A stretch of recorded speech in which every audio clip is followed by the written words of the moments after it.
जय हिंद दोस्तों। मैं ध्रुव कुमार आप सबका अच्छी हुआ में स्वागत करता हूं। आज हम लोग इस टॉपिक में हरदा नदी घाटी, बिहार में शीतकालीन वर्षा, बिहार के खनिज, प्रमंडल और मैग्नेटाइट टॉपिक्स के बारे में देखेंगे। जो आपके बीपीएससी और बिहार के सभी एग्जाम्स के लिए, 69th बीपीएससी और बिहार के सभी एग्जाम्स के लिए वेरी यूजफुल टॉपिक है और हमेशा यहाँ से क्वेश्चंस पूछा जाता है। इस भाग का ये भाग सेकेंड है, पार्ट सेकेंड है इस श्रृंखला का। सो स्टार्ट करते हैं फर्स्ट। देखते हैं यहाँ से कि बिहार के उत्तर पश्चिम में स्थित हरदा नदी की जो घाटी है उसको क्या कहा जाता है। बिहार के उत्तर पश्चिम में स्थित हरदा नदी घाटी है उसको किस नाम से जाना जाता है या क्या कहा जाता है। ऑप्शंस की बात करें यहाँ पे, राम और नगरदोम, दून घाटी, सोमेश्वर श्रेणी और में से कोई नहीं। बताइए आंसर क्या होगा। आंसर है इसका बी। इसको क्या कहा जाता है, दून घाटी के रूप में नाम से जाना जाता है। बात करें कि दून घाटी है कहाँ पे, बेसिकली जो हरदा नदी घाटी है कहाँ पे, तो ये पश्चिम चंपारण जिला में है। पश्चिम चंपारण का जो शिवालिक श्रेणी उसको दो स्पष्ट भागों में बांटता है और इसके बीच में एक जो सक्रिय अनुधरी जो घाटी है उसको दून घाटी के नाम से क्या जाना जाता है। ठीक है। यदि बात करें यहाँ पे कि जो हमारा नदी तंत्र है, तो ये हमारे बीच के जो हो गई गंगा हो गई। ठीक है, गंगा का ये पार्ट हो गया।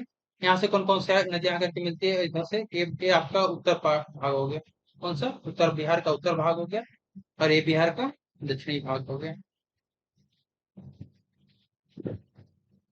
ये उत्तरी भाग और ये दक्षिणी भाग गया। तो उत्तरी भाग से कौन कौन से, राप्ती, घाघरा, गंडक, बागमती, कोसी, ये और गंगा में उत्तर से आकर के मिलती हैं। ठीक है। और ये दक्षिण भाग से सोन, बदुआ, ये सारी नदियां कहाँ से, दक्षिण भाग से जाकर के यहाँ पे गंगा में मिलती हैं। क्लियर। यदि हम बेसिन की बात करें यहाँ पे, तो देख लो आप कि एक के बीच में गंगा नदी का बेसिन हो गया, गंगा नदी हो गई आपकी। ठीक है। उत्तर से गंडक बेसिन हो गया, ये बागमती बेसिन हो गया, ये कमला बलान का बेसिन हो गया, ये हो गया कोसी का बेसिन हो गया, ये महानंदा बेसिन हो गया। ये उत्तरी भाग है। कौन सा भाग है, ये उत्तरी भाग है। ठीक है।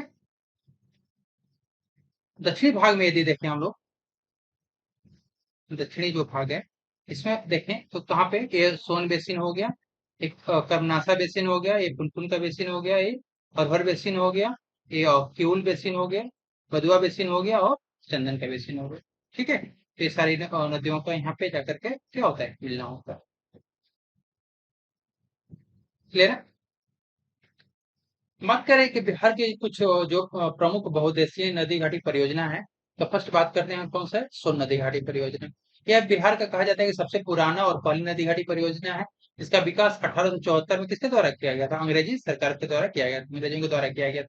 ये बेसिकली है कहाँ पे, तो टिहरी के निकट पूर्व और पश्चिमी नहर का, यहाँ से नहरें निकाली जाती हैं और इसकी जो लंबाई कितने 130 किलोमीटर, कितना 130 किलोमीटर है। इस नहर से फायदा क्या है, यहाँ से तो पटना और गया के जितने भी जिले हैं वो क्या होते हैं, इससे कवर होते हैं। साथ में औरंगाबाद, भोजपुर, बक्सर और रोहतास के जिलों में भी यहाँ पे से क्या होते हैं, सिंचाई की जाती है। वर्तमान में इसका जो खेतों की जो टोटल सिंचाई होती है वो कितना है, 4.5 लाख हेक्टेयर जो खेत हैं इसकी सिंचाई की जाती है, जिससे जो सूखा प्रभावित क्षेत्र है उससे काफी राहत मिला है। बात करें कि बिहार का जो दक्षिणी पश्चिमी क्षेत्र है, जहाँ पे सूखे के कारण काफी उत्पादन कम हो रहा था, अभी सोन नदी घाटी परियोजना के आ जाने से वहां पे जो प्रति हेक्टेयर जो उत्पादन है वो क्या हो गया है, बढ़ गया है। और यहाँ पे चावल की खेती अधिक मात्रा में होने लगी है, इसलिए इसे उस क्षेत्र को क्या कहा जाता है, चावल कटोरा के नाम से जाना जाता है। बात करें यहाँ पे गंडक नदी घाटी परियोजना का, तो एक इसका जो मुख्यालय कहाँ पे, वाल्मीकि नगर में है। ठीक है। और इसका जो बेसिकली जो क्षेत्र हो, तो जो नदी घाटी परियोजना के चलते जो विशाल भूमि जो है उससे क्या काफी सिंचाई में काफी योगदान मिल जाता है। साथ में विद्युत उत्पादन में भी इसका बहुत बड़ा योगदान है। बात करें यहाँ पे तो पूर्वी और पश्चिमी चंपारण और फैसलालोटन जो वाल्मीकि नगर है, बीरपुर बीरपुर आदि क्षेत्रों में काफी यहाँ पे इस नदी गंडक नदी घाटी परियोजना से काफी वहाँ पे राहत मिल जाती है। ठीक है। बात करें कि यहाँ पे जो बाढ़ के क्षेत्र, मतलब विनाशलीला के वो जो था वहाँ पे। ठीक है। यह क्षेत्र गंडक की व्यापक विनाशलीला से संसत था। योजना के बाद इस क्षेत्र की सर्वतोमुखी क्या हुआ है, विकास हुआ है। बात करें यहाँ पे कोसी नदी घाटी परियोजना के बारे में, तो इसका जो शुरुआत हुआ था कब हुआ था, 1955 में। कहाँ पे, बिहार के पूर्वांचल क्षेत्र में इसका किया गया। ठीक है। कोसी नदी बेसिकली क्या, भयानक बाढ़ और तबाही के लिए प्रसिद्ध है। और बेसिकली होता क्या है कि ये अपनी निरंतर जो धारा है, उसका जो फ्लो है, उसको क्या करती रहे, बदलती रहती है। इसलिए इसको क्या कहा जाता है, बिहार का शोक कहा जाता है। ये क्वेश्चन बार बार एग्जाम में पूछा गया है। ठीक है। अब कोसी नदी घाटी परियोजना के बन जाने से वो जो कोसी क्षेत्र में काफी क्या होता है, समृद्धि हुआ है। ठीक है। और इसके अंतर्गत जो पूर्णिया, मधेपुरा, सहरसा, अररिया, फारबिसगंज आदि क्षेत्रों में काफी विकास हुआ है। ठीक है। नेक्स्ट क्वेश्चन देखते हैं कि बिहार में शीतकालीन वर्षा किस कारण होती है। क्या रीजन है कि बिहार में शीतकाल यानी ठंड के मौसम में काफी वर्षा होती है। बात करें ऑप्शन के, यहाँ पे था मानसूनी हवाओं से, लौटते हुए मानसून से, भूमध्य सागर की ओर से आने वाले चक्रवातों से, या बंगाल की खाड़ी में आने वाले चक्रवातों से। बताइए आंसर क्या होगा। आंसर है इसका सी, भूमध्य सागर की ओर से आने वाले चक्रवातों के कारण बिहार में शीतकालीन वर्षा होती है, ठंड में वर्षा होती है। ठीक है। देखते हैं इसमें जो ये जो बिहार के जो रेंजेस हैं, बात करें यहाँ पे ये वाला पूरा रेंज। ठीक है। तो इसको क्या एग्रो क्लाइमेट जोन 1 में आता है। Agro climate zone, climate zone किस में आता है, 1 में आता है। बात करें यहाँ पे ये वाला जो जोन है, वो किस में आता है, एग्रो क्लाइमेट जोन 3 ए में आता है। ठीक है। ये वाला जो जोन है तो क्या किसमें आता है, एग्रो क्लाइमेट जोन 2 में आता है। ठीक है। और ये जो क्षेत्र है वो किसमें आता है, एग्रो क्लाइमेट जोन और बी में आता है। ठीक है। बारिश के अनुसार इसको क्या, इसको बांट दिया गया है जोन वाइज।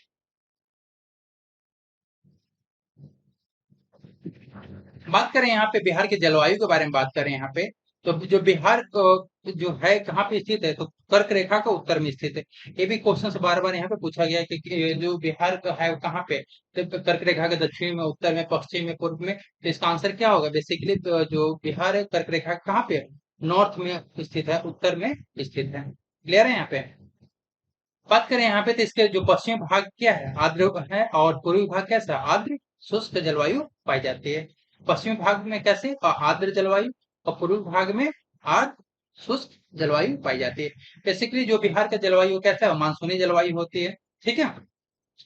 और यहाँ पे जो महाद्वीपीय जलवायु के लक्षण भी पाए जाते हैं, लेकिन वर्षा जो होती है उसमें नमी क्या होती है, काफी कम होती है। पर्याप्त नमी नहीं होने के कारण इसको क्या संशोधित महाद्वीपीय जलवायु क्षेत्र भी इसको क्या कहा जाता है।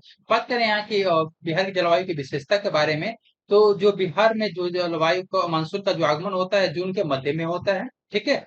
और दिसंबर से जनवरी में यहाँ पे क्या होता है, झंझावत वर्षा होती है। और बात करें यहाँ पे औसत वर्षा की बिहार का, तो यहाँ पे कितना 35 सेंटीमीटर की औसत वर्षा होती है। और वर्षा का बेसिकली जो रेंज होता है 160 से 200 सेंटीमीटर के बीच होता है, ये सर्वाधिक वर्षा रेंज है। यहाँ की जलवायु कैसी होती है, मानसूनी जलवायु होती है, और उसको उष्णकटिबंधीय जलवायु भी कहा जाता है। बात करें तो यहाँ की जो जलवायु है, आर्द्र और आर्द्र शुष्क है। बेसिकली जो पूर्वी बिहार का जो जलवायु है, बात करें कि यहाँ पे ये पूर्वी मान लो, ये पश्चिमी हो गया, ये नॉर्थ हो गया, साउथ हो गया। ठीक है। तो जो पूर्वी बिहार की जो जलवायु है, तो कैसी है, आर्द्र जलवायु है। कैसी, आर्द्र जलवायु है पूर्वी की। ठीक है। पूर्वी बिहार की कैसी जलवायु है, आर्द्र जलवायु। जो कि पश्चिमी बिहार की बात करें तो ये पश्चिमी बिहार हो गया। ठीक है। तो यहाँ पे जलवायु कैसी है, आर्द्र शुष्क जलवायु है। कैसे, आर्द्र शुष्क जलवायु। क्लियर है। तो यहाँ की जो जलवायु कैसी है, आर्द्र शुष्क है, और यहाँ की जलवायु क्या है, आर्द्र है। बात करें यहाँ पे तो यहाँ पे चक्रवाती तूफान या नॉर्वेस्टर के कारण भी काफी वर्षा होती है। कब होती है, जून के मंथ में। जून के मंथ में बिहार में चक्रवाती तूफान और नॉर्वेस्टर के कारण अधिक वर्षा होती है, जिसे क्या कहा जाता है, काल वैसाखी के नाम से जाना जाता है। ये भी क्वेश्चन बार बार पूछा गया है। तो क्या कहा जाता है, काल वैसाखी कहा जाता है। ठीक है। नेक्स्ट क्वेश्चन देखते हैं कि शंकरपुर जो जगह है वो टेलकॉम, एस्टेटाइट और सोप स्टोन खनिज पाया जाता है इस जगह पे। तो बताइए कि शंकरपुर किस जिला में है, बिहार के किस जिला में। ऑप्शंस की बात करें यहाँ पे, पूर्णिया, गया, जमुई और मुंगेर। बताइए आंसर क्या होगा। आंसर है इसका डी, मुंगेर में है शंकरपुर। शंकरपुर नामक जो जगह है, टेलकॉम स्टेटाइट सेलखड़ी या सोप स्टोन के लिए जाना जाता है। ये और कहाँ है? बिहार के मुंगेर जिला में। तो यहाँ पे बिहार के कुछ मिनरल्स हैं, उनके मैप्स दे देखते हैं। तो बात करें यहाँ पे भभुआ कैमूर की, बात करें यहाँ पे, तो क्या होता है? और सीमेंट मोर्टार यहाँ पे पाया जाता है। क्या? सीमेंट मोर्टार है। डोलोमाइट, डोलोमाइट, ठीक है। और ग्लास सैंड, और ग्लास ग्लास सैंड, ठीक है। यहाँ पे कहाँ पे? भगवा कैमूर के क्षेत्र में पाया जाता है। गया की बात करें यहाँ पे, तो गया में क्या होता है? माइका, अभ्रक, माइका पाया जाता है, अभ्रक पाया जाता है, और बताइए क्या पाया जाता है? और सॉल्ट, और सॉल्ट। क्लियर है यहाँ? ठीक है। बात करें यहाँ जो मुंगेर का क्षेत्र है, मुंगेर के क्षेत्र में क्या? बॉक्साइट, बॉक्साइट हो गया, और बताइए? सॉल्ट, और माइका, अभ्रक। इसका मुंगेर का क्षेत्र में हो गया, ठीक है। ये मुजफ्फरपुर का क्षेत्र है, यहाँ पे क्या है? माइका, अभ्रक, ठीक है। तो बिहार में पाए जाने वाले प्रमुख खनिज और उनके प्राकृतिक स्थल देखते हैं यहाँ से। लगातार और हमेशा जो है बीपीएससी और बिहार के सभी एग्जाम्स में हमेशा मतलब एक या दो क्वेश्चन फिक्स होता है कि यहाँ से आएगा ही आएगा, ठीक है। तो एक वीवीआई का टॉपिक है, यहाँ से हमेशा क्वेश्चंस बनते ही बनते हैं आपको, ठीक है। बात करें यहाँ पे मैग्नीज, मैग्नीज कहाँ? मुंगेर और गया में पाया जाता है। कोयला औरंगाबाद क्षेत्र में। चूना पत्थर की बात करें तो रोहतास और कैमूर पठार में पाया जाता है। गंधक की बात करें तो रोहतास में पाया जाता है। सिलीमेनाइट की बात करें तो गया में पाया जाता है। सीसा की बात करें तो भागलपुर में पाया जाता है। बॉक्साइट मुंगेर खड़गपुर पहाड़ियां, कपड़ा, मेरा, देंता और सारंग और रोहतास जिले में पाया जाता है। बेरिलियम की बात करें तो गया और नवादा क्षेत्र में पाया जाता है। टीन की बात करें तो गया, देवराज और खंड में पाया जाता है। चीनी मिट्टी की बात करें तो भागलपुर, बांका और मुंगेर के क्षेत्र में पाया जाता है। डोलोमाइट की बात करें तो रोहतास क्षेत्र में पाया जाता है। लिथियम गया क्षेत्र में पाया जाता है। कांच पत्थर जो है भागलपुर में पाया जाता है। पेट्रोलियम के जो पूर्णिया, कटिहार, ठीक है, ये और उसके निकटवर्ती क्षेत्रों में है यहाँ पे। पायराइट की बात करें तो रोहतास, सोन नदी घाटी, बंजारी और के क्षेत्र में पाया जाता है। और क्वार्ट्ज की बात करें तो ये जमुई क्षेत्र में इसके भंडार पाए जाते हैं। एक क्वेश्चन देखते हैं कि इनमें से कौन सा गलत है, ये प्रमंडल के बारे में बेसिकली। तो पटना प्रमंडल के जिले हैं कौन कौन सा? पटना, नालंदा, बक्सर, भोजपुर, रोहतास और कैमूर, ठीक है। ऑप्शन है सारे। मगध प्रमंडल के जिले हैं औरंगाबाद, गया, नवादा, जहानाबाद और अरवल। मुंगेर प्रमंडल के जिले हैं मुंगेर, लखीसराय, शेखपुरा, जमुई, खगड़िया और बेगूसराय। कोसी प्रमंडल के जिले हैं कटिहार, सहरसा और सुपौल। तो ये जो चार प्रमंडल दिए हैं, पूछ रहा है कि इसमें से गलत कौन सा है। मतलब प्रमंडल तो है, लेकिन उसके अंदर जो जिले हैं वो हैं या नहीं है, ठीक है। तो बताइए आंसर क्या होगा? आंसर है डी, कोसी प्रमंडल। बेसिकली आंसर क्या है इसमें कि जो पटना प्रमंडल है, पटना प्रमंडल के कौन कौन से जिले आते हैं? तो पटना, नालंदा, रोहतास, कैमूर, भोजपुर और बक्सर, ठीक है। बात करें यहाँ पे मगध प्रमंडल का, तो मगध प्रमंडल में गया, जहानाबाद, नवादा, औरंगाबाद और अरवल जिला आता है।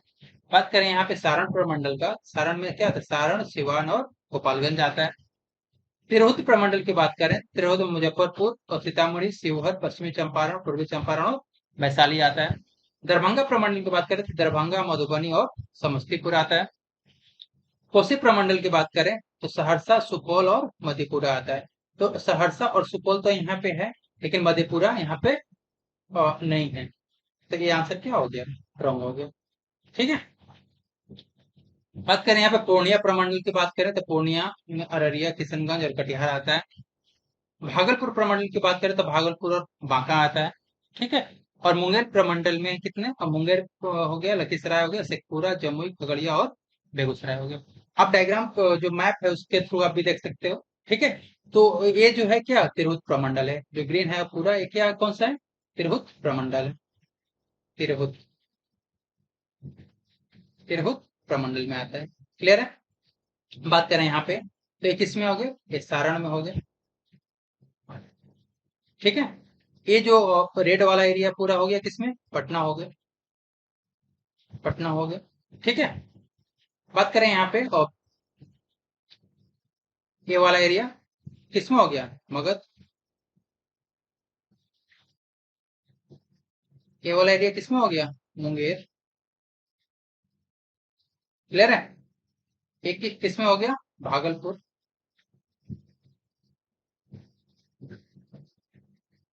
ये जो एरिया है किसमें? पूर्णिया।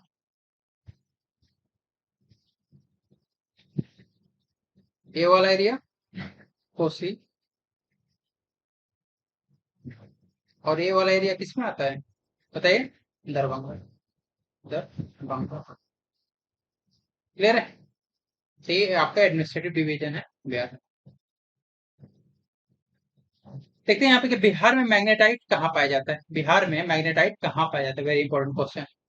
जमुई, गया, केवल फर्स्ट और सेकंड, और बिहार में नहीं पाया जाता है। बताइए आंसर। आंसर है सी, मतलब जमुई और गया दोनों में पाया जाता है मैग्नेटाइट। का आंसर क्या हो जाएगा? सी। मैग्नेटाइट होता क्या है बेसिकली? तो मैग्नेटाइट एक लोहा अयस्क होता है, जैसे आप यहाँ पे इमेज देख रहे हो। ठीक है। बेसिकली ये क्या होता है, इसमें लोहा जो होता है ऑक्साइड ग्रुप में पाया जाता है। जो क्या है, यह एक फेरी मैग्नेटिक है। ये क्या कहते हैं, चुंबक को आकर्षित करने की इसका क्षमता होता है, इसको कला अयस्क भी कहा जाता है। इसमें जो धातु का जो अंश होता है वो 60% से 72% तक पाया जाता है। मुख्यतः भारत में पाया कहाँ जाता है? तो तमिलनाडु में, कर्नाटक में, आंध्र प्रदेश में, राजस्थान में, धारवाड़ में, कुड़प्पा आदि शैलों में पाया जाता है। सर्वाधिक उत्पादन की बात करें तो उड़ीसा, छत्तीसगढ़, कर्नाटक और झारखंड में इसका सर्वाधिक उत्पादन होता है। सो फ्रेंड्स, ये आपके एग्जाम्स के लिए काफी वेरी इंपॉर्टेंट टॉपिक्स थे, जो हमेशा आपके एग्जाम्स में यहाँ से क्वेश्चंस पूछे ही जाते हैं। तो यदि लगता है कि वीडियो आपके लिए एग्जाम के लिए यूजफुल है, तो प्लीज चैनल को सब्सक्राइब कर दीजिए एंड वीडियो को लाइक कर दीजिए। ठीक है। आपके सक्सेस के लिए very good luck. Thank you.